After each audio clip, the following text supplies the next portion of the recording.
Bonjour à toutes et bonjour à tous et bonjour Touta. Bonjour David.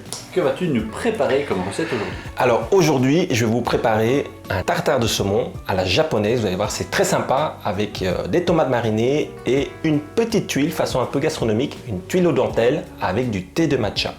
Donc ça va rester simple, ça va permettre à chacun de le faire. Oui, bien sûr, il y a juste quelques petites techniques et je vous donnerai également des astuces pour préparer certaines choses à l'avance et il ne vous restera plus qu'à présenter sur l'assiette quand vous souhaitez passer à table. Génial. Et tu le présenterais plutôt comme une entrée ou comme un plat? Alors, moi je dirais que c'est une belle entrée pour faire un appel au goût et à la belle saveur des ingrédients japonais et aux parfums asiatiques, mais vous pouvez également présenter ça comme un plat. Génial, donc tu parles d'appel au repas, donc il va y avoir des ingrédients spécifiques justement pour ça? Eh bien pour faire, je dirais, palpiter votre palais, il y aura du citron, les zestes de citron, il y aura du vinaigre de riz, du wasabi et également la sauce soja japonaise, le shoyu. Oh, super. Et en termes de légumes, qu'est-ce que tu vas proposer? Alors les légumes, vous avez toujours le choix, mais ici, comme c'est la saison un petit peu des tomates, on va travailler la tomate, mais vous pouvez très bien accompagner avec d'autres légumes, d'autres crudités, de votre choix, si vous voulez garnir et faire une belle assiette de salade d'été. Super, donc à nouveau une recette que vous allez pouvoir découvrir, à préparer pour une entrée, voire comme un plat plus principal. Mais ne vous inquiétez pas, nous vous donnerons des alternatives après la recette de Touta. A tout de suite. Alors, pour la recette du tartare de saumon, je vous invite donc à choisir des bons morceaux de saumon. N'oubliez pas que c'est un poisson déjà gras, mais vous pouvez alterner le saumon par exemple par d'autres poissons de votre choix. On en parlera à la fin de la vidéo. Et pour le tartare de saumon, par exemple, je vous invite donc d'abord de retirer la partie membrane ou la partie excédent de la peau. Lorsque vous avez retiré déjà la peau du saumon, il y a toujours cette partie un petit peu grisouillée. Ça va donner un goût en fait un peu trop fishy, comme j'appelle, un peu trop poissonneux, pas très frais, donc, et c'est pas très délicat en bouche. Ensuite, lorsque c'est retiré, il suffit de couper en petits cubes. Alors on peut choisir de vraiment hacher le saumon ou couper en cubes. Moi je vous invite à couper plutôt en cubes, comme ça vous avez vraiment une belle mâche du saumon. Alors lorsque vous aurez terminé de couper en fines cubes ou bien en cubes beaucoup plus grossières, c'est vraiment selon je dirais votre envie, si vous voulez une mâche plus grande ou des petits morceaux beaucoup plus fins.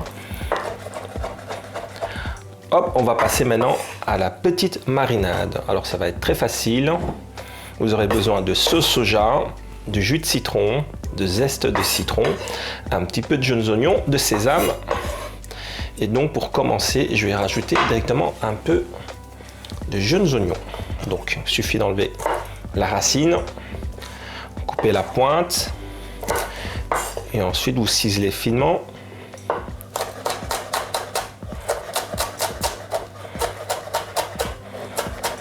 Essayez vraiment de faire très très fin les jaunes oignons, comme ça s'incorpore bien avec le mélange de tartare. Voilà, comme ceci. Ensuite, on va venir râper du gingembre. Alors le gingembre, ça va donner plus de longueur au niveau du palais, donc plus d'arômes et de parfums. Et ça assaisonne très très bien notre saumon. Donc vous pouvez prendre une râpe normale ou une râpe micro-plane comme ceci, ça marche très très bien. Alors c'est pas nécessaire d'enlever la peau, parce que ici principalement on va retirer la peau en elle-même avec la râpe. Donc vous voyez à l'arrière vous avez juste le gingembre râpé avec un peu de jus, ça c'est parfait. Voilà, il faudra juste une petite cuillère, il n'en faut pas trop, sauf si vous aimez vraiment énormément de gingembre, donc vous pouvez rajouter un petit peu plus. On mélange légèrement et ensuite on va rajouter un peu de wasabi. Donc le wasabi c'est l'équivalent du réfort, donc n'allez pas trop en mettre parce que sinon vous allez être saturé en wasabi. Voilà, une petite cuillère également. Ensuite on va diluer ça avec une cuillère de vinaigre de riz. Et après ça, vous rajoutez 2 bonnes cuillères de sauce soja. Alors ici, j'ai choisi une sauce de soja pas trop salée. Voilà. On mélange bien. Vous voyez que c'est un peu la petite sauce qu'on prépare pour accompagner les sushis, le mélange de soja et de wasabi.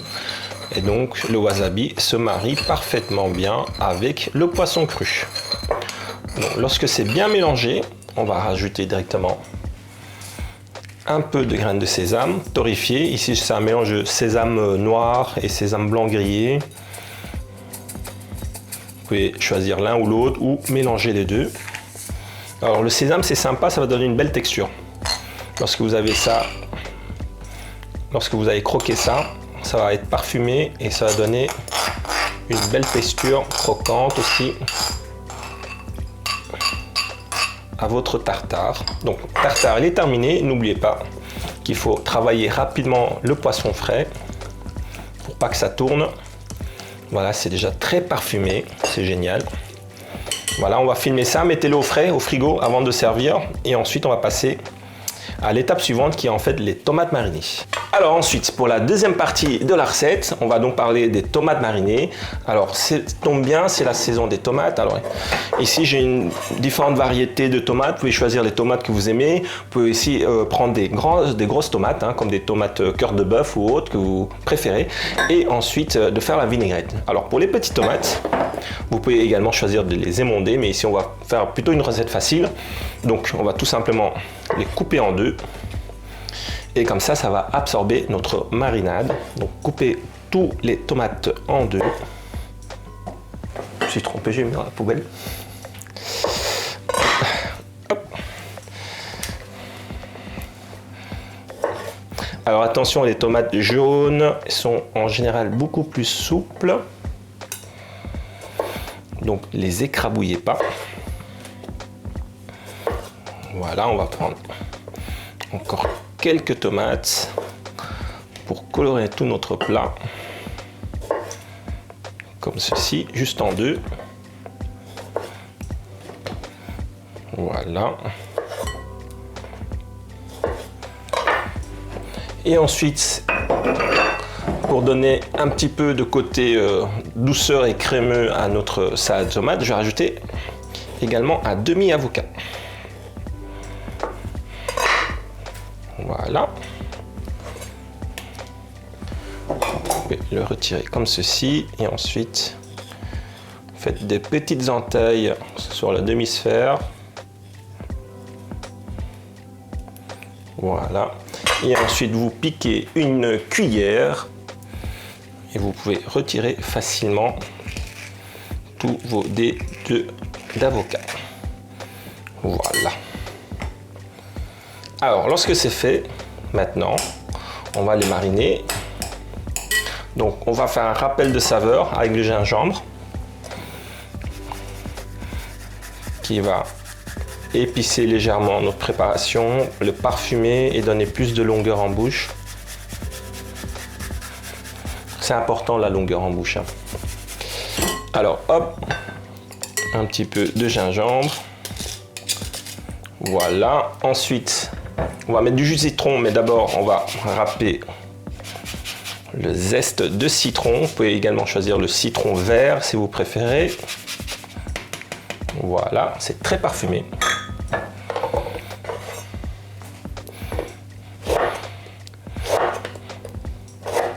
Hop, vous mettez un demi-jus de citron, comme ceci. Voilà.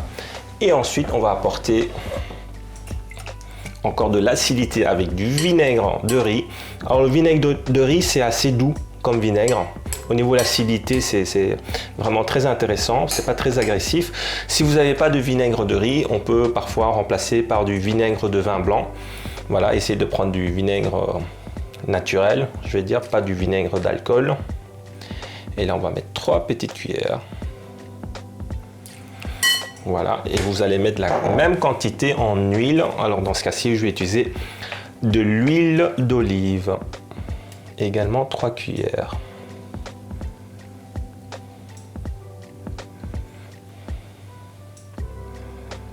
Voilà, ça fait vraiment une belle petite vinaigrette et il suffit d'apporter un peu de salé. Alors le salé, le goût salé viendra principalement de la sauce soja, comme dans notre tartare de saumon. Voilà, on va mettre juste 2 petites cuillères, comme ceci. On mélange bien la préparation et ensuite on peut les réserver au frais également. Il ne restera plus qu'à faire votre petite tuile et la recette sera terminée. Alors les amis, pour la troisième partie de la recette, donc du tartare de saumon à la tomate marinée et tuile au thé de matcha, il nous faudra maintenant faire notre tuile. Alors vous allez voir, c'est une tuile très représentative de la cuisine gastronomique parce qu'on appelle ça une tuile en dentelle, c'est très joli. Et je vous donne le secret de la recette, c'est très simple. Il suffit de mettre une unité de farine dans un mélangeur. Vous pouvez faire ça dans un bol, dans un bocal, ce que vous voulez. Voilà, une bonne cuillère de farine. Ensuite, vous allez mettre le double en eau. Voilà. Comme ceci. Et vous allez mettre 3 fois l'huile. Alors l'huile, ça va juste aider à faire de la dentelle. Vous allez voir que lorsqu'on va cuire à la poêle, il y aura l'excédent d'huile qu'il faudra le retirer. D'accord, mais vous ne devez pas jeter cet excédent, on peut très bien le garder pour d'autres cuissons également. Donc lorsque c'est fait, on mélange. Et vous avez un genre une pâte à crêpes très lisse, comme ceci.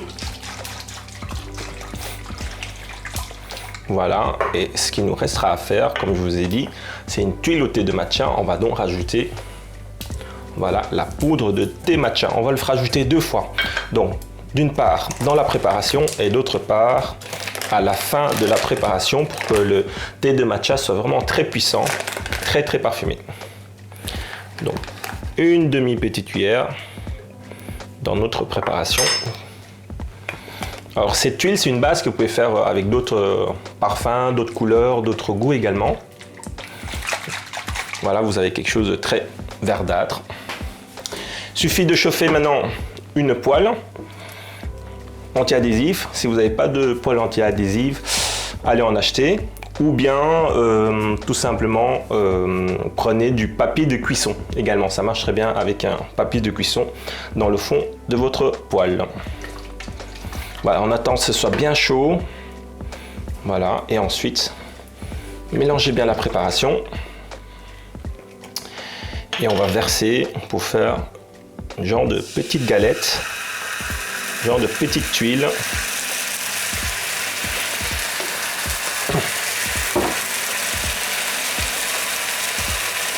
Alors l'huile va permettre en fait dans ce mélange de faire des petites bulles et c'est ça qui va nous donner en fait le côté un petit peu dentelle de la préparation. Bon, j'espère que ça va marcher parce que j'ai jamais fait.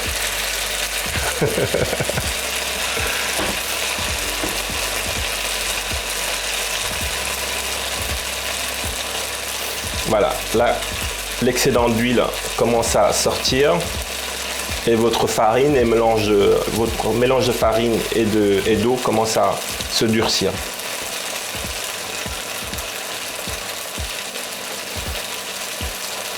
Alors vous faites ça à feu légèrement élevé, pas trop fort, parce que sinon ça va directement brûler votre tuile. Alors est-ce qu'on peut faire ça au four? Je dirais que oui, mais c'est plus facile de contrôler la cuisson lorsque c'est dans votre poêle. Voilà, il faut vraiment bien surveiller, c'est assez délicat à faire. Là je retire un petit peu l'excédent d'huile. Vous voyez, ça nous fait déjà une belle petite tuile en dentelle. C'est facile à faire.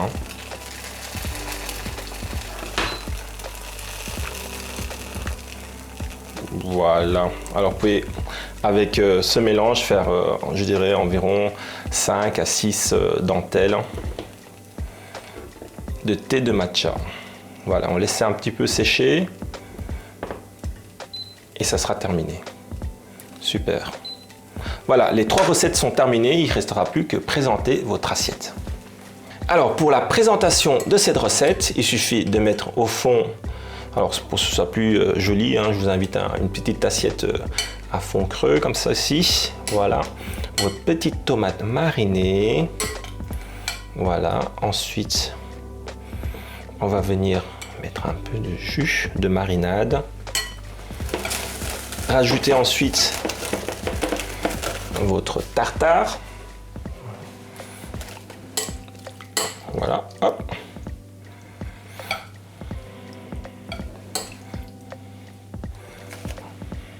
Comme ceci. Voilà, ça se marie très très bien avec notre tomate. On va rajouter, pour rajouter un peu de fraîcheur, le zeste de citron. Ensuite, on va rajouter notre petite tuile de thé de matcha. C'est bien croquant et bien coloré, comme ceci. On peut rajouter encore un peu de graines de sésame. Voilà. Et ensuite, si vous avez l'occasion, j'ai des petits œufs de poisson. Voilà. Vous pouvez choisir des œufs de saumon également. Ça va très très bien avec cette recette. Ça, c'est des œufs de poisson au wasabi. Et n'oubliez pas un peu de thé de matcha en poudre par-dessus. Voilà, donc je vais rajouter une petite pointe.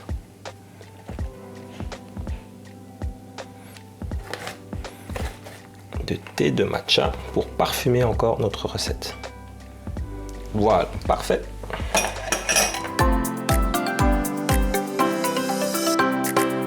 Eh bien, tout à une belle recette que tu nous as proposée aujourd'hui. Plusieurs choses sur lesquelles j'ai des questions pour toi. Tu nous as parlé de l'importance de la préparation du poisson. Donc on a 10 à 15 minutes pour pouvoir le préparer afin de le garder bien frais. Exactement, ça c'est important à bien noter, même quand vous travaillez ça chez vous, on est en plein été, il fait chaud à l'extérieur, pour pas que le poisson tourne et développe trop de bactéries. Vraiment, vous avez entre 10 et 15 minutes. 10 minutes c'est largement assez, donc n'hésitez pas à sortir le poisson du frais, travaillez-le, remettez au frais lorsqu'il est en tartare. Très bien, mais tu nous as précisé également qu'on n'était pas obligé d'utiliser uniquement le saumon. Oui. Vous pouvez varier avec les poissons. Exactement, le saumon, privilégiez toujours du saumon bio bien sûr, ou bien d'autres types de poissons. J'utilise également cette recette avec du sébaste, avec par exemple la dorade, ou bien également avec du filet de bar ou d'autres poissons que vous aimez. Et pourquoi pas tourner cette recette en ceviche de crevettes par exemple, qui fonctionne très très bien. Très bien. Alors il y a un autre élément qui m'a interpellé, c'est effectivement l'harmonie des acides gras. On a l'huile d'olive, on a les avocats ou le demi-avocat et on a les oméga 3 du poisson, donc c'est vraiment une belle harmonie à ce niveau-là. Par contre, au niveau de la vinaigrette, tu as fait un équilibre entre la quantité d'huile d'olive et de vinaigre? Oui, tout à fait, mais toutefois, si vous voulez que ce soit moins gras, vous pouvez toujours diminuer la quantité d'huile. Moi, j'aime bien qu'il y ait certaines rondeurs au niveau du palais. Gustativement, c'est plus intéressant, mais si vous souhaitez avoir moins de gras, de lipides, n'hésitez pas de diminuer la quantité de l'huile d'olive, tout simplement, dans cette recette. D'accord. Et pour le vinaigre, tu as précisé également vinaigre de riz idéalement, mais également vinaigre de vin blanc. Oui, alors si vous n'avez pas de vinaigre de riz sous la main, le vinaigre de vin blanc convient parfaitement. Peut-être pas le vinaigre balsamique parce que là on rentre dans une autre catégorie de goût et de saveur. Du vinaigre à l'ancienne, ça fonctionne très très bien également. J'avais quand même une question par rapport au choix des avocats. Est-ce que tu aurais un conseil à nous donner? Parce que c'est toujours difficile de trouver un avocat qui est suffisamment mûr, mais pas trop. Et voilà. Est-ce que tu aurais un astuce de chef? Alors le petit astuce, très facile à faire, c'est de choisir votre avocat. Donc en général, on va palper un petit peu, mais on n'ose pas trop de peur d'abîmer l'avocat. Donc ce qu'il faut faire, c'est retirer le pédoncule ici, voilà, et voir la couleur qui est à l'intérieur. Donc si c'est vert, c'est pas assez mûr, c'est dur, ça c'est certain. Alors si ça tourne au jaune, alors bien jaunâtre, alors là ça sera parfait. Et si c'est noir, c'est que c'est déjà largement bien passé. Et comment vas-tu les conserver, les avocats? Au frigo? Pas au frigo? À la cave?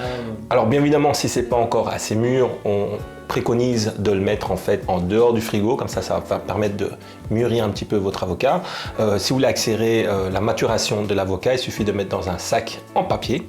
Voilà, et de rajouter un petit peu, on dit qu'on peut rajouter la banane, parce que voilà, ça va permettre de mûrir plus vite ensemble les produits, et également du citron. Et alors une dernière question pour toi, la dentelle, on le réussit de la première fois? Alors les amis, pour la dentelle, c'est assez technique, mais si vous respectez bien les quantités, vous allez voir, c'est inratable, c'est très facile à faire. Il suffit de bien mélanger une unité de farine, 2 unités d'eau et 3 unités d'huile. N'oubliez pas, il y a beaucoup d'huile, mais c'est normal, c'est pour faire la dentelle. Et il y a un excédent d'huile que vous pouvez retirer et servir dans d'autres recettes. Oui, donc ça c'est vraiment le petit plus que l'on peut amener justement lorsqu'on a des invités, tout en restant, je dirais, accessible à tout le monde. On doit s'entraîner un petit peu, mais c'est accessible. Oui, c'est vraiment accessible, c'est facile, mais moi je l'ai réussi. Voilà. Voilà. Donc jusqu'à la prochaine recette. Merci Touta pour cet apport un petit peu gastronomique et à très bientôt. À bientôt.